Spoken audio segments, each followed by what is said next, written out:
PG bloggers. PG bloggers. The PG bloggers. PG bloggers. The PG bloggers. PG bloggers. PG bloggers. PG bloggers. The PG bloggers, man. The PG GOAT with the PG bloggers. Please don't say the John if you ain't saying it twice. If you don't add the Don, you ain't saying it right.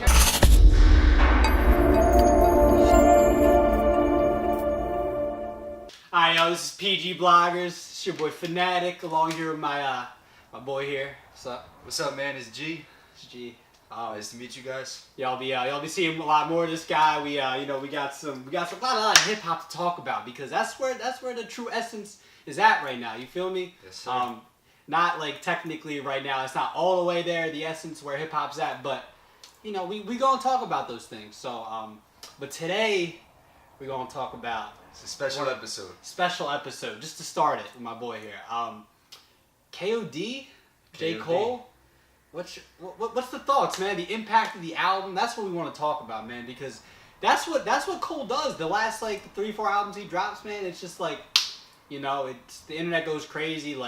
Even he don't even gotta he don't have to sell an album. He don't gotta drop a single. That's the era we're in. Yeah. But he don't gotta do that stuff anymore. It's just he drops an album, people going crazy. Yeah. Man, I personally think I've been a big J. Cole fan since the start. I personally think it's his best album. Not necessarily just if you take the music without the context, but also the whole entire context of it. The fact that for a while I don't want to say he fell off, but his name started to be mentioned less and less as Kendrick was getting himself up there. Right. Drake was breaking every record known to man, things like that. So in between, considering that and then considering the fact that he had no promo for this album, no real announcement. He didn't announce it until almost exactly a week before the album came out. Nobody knew what was going to be on it, who he was going to talk about, anything like that. And he came out with basically a masterpiece of hip hop, and I think it's album of the year, and I think it's up there with his best albums. Arguable. Victory lap. I think it's his best album. Victory lap. Nipsey Hussle. It's Yeah, but 2018. he's done that the past 3 albums. He's done. For Your Eyes Only. 2 weeks before his album drop album. They had an album drop in December of 2016. Forest Hills Drive. Same type of thing. So Cole's not a stranger to, how people are dropping music nowadays. He knows what's up. He broke the record, right? Even after Post Malone did a week later. But, shout out to Post Malone. No shout outs to Post Malone. No shout outs to Post Malone. Cole one of the best doing it right now. He's arguably top 3. I think he took the throne. I don't think it's arguable. Kendrick has the throne. I think Kendrick has put out. I think he's. First of all, I don't think it's arguable that Cole is top 3. Okay, no, that's true. He's 100% top 3, and I would say it might be arguable that he's top 2, but for me personally, and for a lot of big hip hop fans, he's unarguably top 2. As for Kendrick versus Cole, I think they switch between each other in terms of who has the crown. I think right now with what Cole is doing and what Kendrick isn't, I think right now Cole is the king of hip hop. Personally. You gotta drop classics. He did not drop a classic.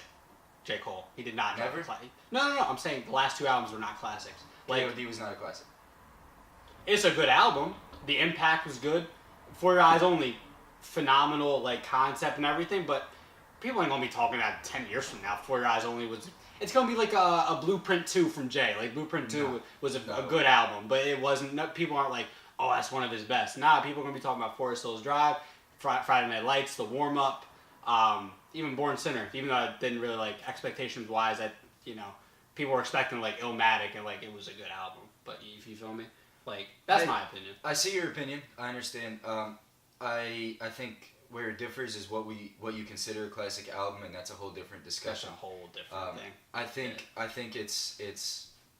I think it will be considered a classic. I think, first of all, it is too soon Things to call take anything time. a classic. Right, that's a fact. I think you need at least 2 years to see how something ages to call it a classic. But right. I feel like with where hip-hop's going, a lot of the experimental stuff that he did on that album, you're going to see resurfaced by a lot of other artists. That's a fact. They set trends. Kendrick and Cole set trends. And this alter ego idea that he set out, the fact that we'll be looking back in maybe 10 years when the generation starts to change, and looking back and seeing that this is such a timepiece that really like described this generation very well. That's very true. 1985. Right. He talked about not just what rappers are doing this generation, but what kids are doing, how drugs are affecting everything, addiction, the problems with addiction, the problems with chasing money, things like that, killing our demons basically, which is what KOD Right. stands for. Right. And One of the three. When we look Yeah. back in 5 or 10 years, I think this album will act as a snapshot of what demons people carry around nowadays and what pop culture was like at this time. So I think it will be considered a classic.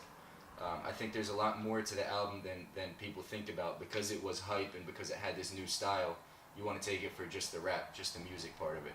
But when you really think about it, it was a lot deeper. It's something that in 10 years, I don't know how old you guys are, but we're in our 20s. In 10 years, when we're in our 30s and we look back at how our generation grew up, we'll be able to really This is realize, especially when we're his age in our 30s. That's a fact. He's 33. I'll be 10 years. I'll be 33. We'll be able to realize yeah. just how impactful and how descriptive that album was for this time.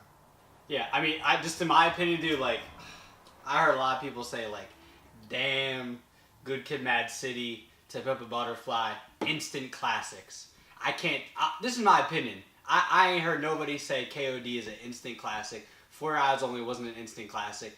Forest Hills Drive, I think it grew on a lot of people after a while, but Forest Hills Drive is an undeniable classic. Like, you cannot, like, Forest Hills Drive has literally everything. You want storytelling, you want radio records, you want lyrical, like, it's everything you want a hip-hop album. Right. Like, no one is putting that out nowadays, besides him and Kendrick.